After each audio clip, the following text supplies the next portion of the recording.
Multiple sclerosis, or MS, is an incurable disease, so it affects the central nervous system, and sometimes it can take several years up until they find the right treatment, diagnosis, and prognosis. And that is just not good enough.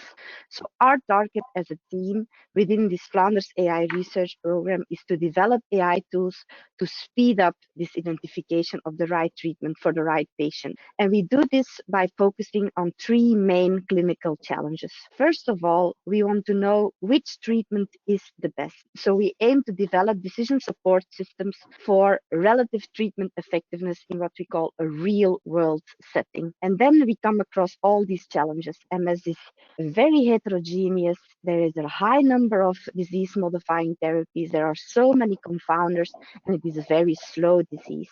And then on top of that, the data that we use is featured by irregular sampling, missing observations, different types of variables, and noisy measurements.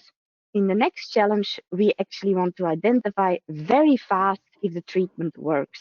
And when we talk to neurologists, they say, it feels like I'm missing out on something.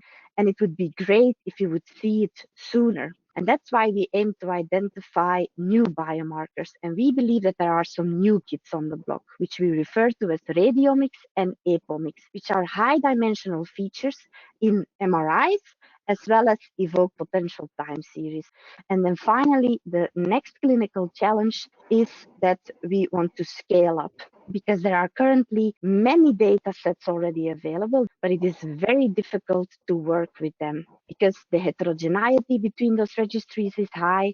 It is very time and effort consuming to harmonize them. When we want to do error detection, we continuously have to interact with domain experts, and usually then we still miss errors. And the most importantly, ethical and legal challenges obstruct us to actually speed up.